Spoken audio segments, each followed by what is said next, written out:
कल आप प्रेस वार्ता रखे थे भैया, किस संदर्भ में 6 तारीख को? सबसे पहले तो आप लोगों का बहुत स्वागत है छठ महापर्व के 2024 के आयोजन में। कल तो सारी चीज़ें वैसे बता ही गई थी, फिर भी इस बार का आयोजन हर बार की भांति जैसे होता है उससे भी थोड़ा सा हर साल जैसा आप लोग देखते हैं उसकी दिव्यता और भव्यता को हर साल बढ़ाने का काम होता है। तो इस बार भी दिव्य और भव्य छठ पूजा आप लोगों को देखने को मिलेगा। दुनिया का एकमात्र पर्व जो लोक आस्था और प्रकृति की पूजा है वो छठ महापर्व के माध्यम से हम सब संपन्न करते हैं। प्रकृति की पूजा इसलिए क्योंकि भगवान सूर्य आज एक साक्षात देव के रूप में माने जाते हैं। प्रकृति की पूजा इसलिए कि नदियां जो हमारी जीवन दायिनी होती है उनकी साफ सफाई, माने कई चीजों को मिला के इसे महापर्व का संज्ञा दिया गया, इसे महापर्व माना गया। किसी भी दुनिया में देश में सबसे लंबी पूजा चलने वाली, सबसे शुद्धता की पूजा और आस्था की अगर पूजा है तो वो छठ महापर्व है। मैं आप सबके माध्यम से सारे प्रदेशवासियों को, देशवासियों को ये चाहता हूँ कि जो छठ को न जानते हों वो जानने की कोशिश करें और इस छठ की महत्ता को भगवान सूर्य के षष्ठी मैया का जो आशीर्वाद है उसे लेकर अपने आप को कृतज्ञ करें, ऐसी मेरी कामना है। आप लोग जो छठ पर्व है इसमें कोई राष्ट्रीय नेता ये नेताओं और अभिनेताओं का पर्व नहीं है, लेकिन फिर भी एक जो जुड़ाव होता है लोगों का, तो हर वर्ष की भांति जैसे पहले भी आपने देखा है कि प्रदेश के महामहिम राज्यपाल, मुख्यमंत्री, मंत्रीगण, विधायकगण, सांसदगण, शहर के वरिष्ठ नागरिक, समाज के अलग अलग अध्यक्ष, सारे लोग, गणमान्य लोग शामिल होते आए हैं। तो इस बार भी निश्चित तौर पे प्रदेश के मुखिया, हमारे मुख्यमंत्री, चाहे वो राज्यपाल हो, चाहे मंत्रीगण हो, विधायकगण हो, आम नागरिक हो, आम नागरिक के साथ साथ उस समाज के वरिष्ठ लोग हैं, उन सबों की शामिल होने की संभावना है। सबकी स्वीकृति भी आ रही है और सारे लोग उसमें मुख्य कार्यक्रम इस बार छठ का 5 नवंबर से चालू होके नहाए खाए से और 8 नवंबर तक चलेगा। 5 नवंबर को नहाए खाए से शुद्धता का प्रतिज्ञा जिस दिन लिया जाता है इस व्रत को करने के लिए, तो वो 5 नवंबर को चालू होगा।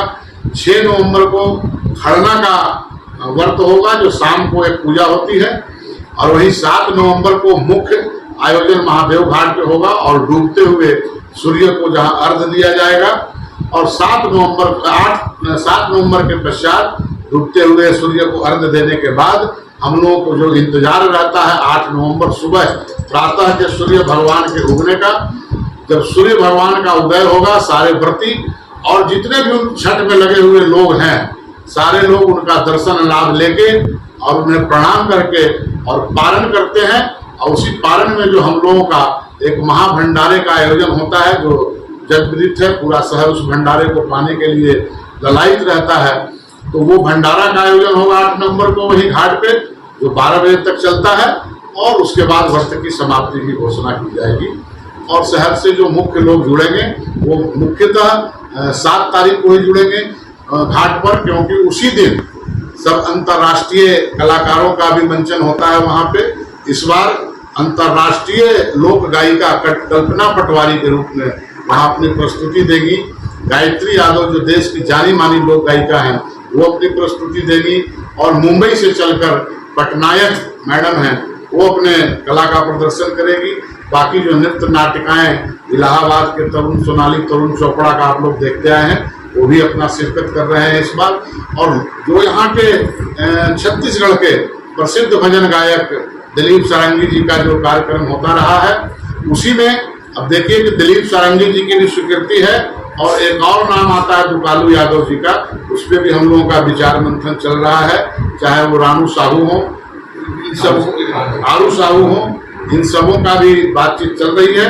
और समय को सेट करते हुए जिनका कार्यक्रम होगा यहाँ के स्टारों का भी उसमें समावेश होगा। साफ सफाई नहीं, वो हम लोग दिवाली से चालू करते हैं और दीपावली मनाने के बाद जो 6 दिन का समय होता है हम लोगों का, वो पूरा का पूरा आप लोगों ने देखा होगा कि पूरे जो साल भर तक महादेव घाट की गंदगी होती है, उस गंदगी को हम लोग उसी छठ के पीरियड में कई ट्रकों मलबों के रूप में वहाँ से निकाल के उसको स्वच्छ और सुथरा करते हैं, जो साल भर तक फिर वो मेंटेन होता है। छठ पूजा में शामिल होने के लिए रायपुर से बाहर के लोग भी शामिल होंगे? बिल्कुल बाहर के लोग से शामिल होते हैं। आपने देखा होगा कि बाहर से आए हुए श्रद्धालुओं के लिए वहाँ हमारी टेंट की व्यवस्था होती है, उनके रुकने की व्यवस्था होती है, उनके भोजन की व्यवस्था होती है, और वो रात भर शाम को जब आते हैं संध्या अर्घ में तो रात भर रुक के कार्यक्रम का आनंद लेते हैं, भक्ति भाव में डूब के भगवान सूर्य का आशीर्वाद लेते हैं, और सुबह वो भी भंडारा करके फिर वहाँ से प्रस्थान होते हैं। तो दिन प्रतिदिन आसपास के जिलों से, आसपास के एरियों से आने वालों की संख्या भी बढ़ रही है, और छठ की छठा देखने के लिए लोगों को साल भर इंतजार रहता है, तो इस नाते भी लोग जुड़ते हैं। रायपुर में छठ पूजा कितने सालों से करते आ रहे हैं सर? ये छठ पूजा जो हमारी समिति करते आ रही है, हालांकि मुख्य रूप से उसी समय से उसकी शुरुआत हुई थी। आज रायपुर के 54 घाटों पे अर्घ दिया जाता है, जिसमें प्रमुख महादेव घाट है।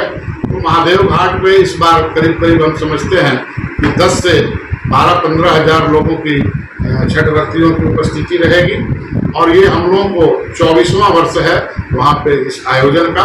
अगले साल इसको रजत जयंती के रूप में और भी धूमधाम भव्यता से मनाएंगे। अपना परिचय दे दीजिए। मैं छठ महापर्व आयोजन प्रमुख आप कन्हैया सिंह जी 2024 के आयोजन प्रमुख हैं, उप प्रमुख हैं। आप सुनील सिंह जी हमारे कोषाध्यक्ष हैं। आप प्रचार प्रसार समिति के आप दोनों सचिव हैं। आप हमारे एडमिनिस्ट्रेशन को समिति के देखते हैं। तो ये सारी कमेटियां हैं अलग अलग, और भी हमारे बहुत सारे लोग हैं जो अलग अलग चीज़ों को देखते हैं।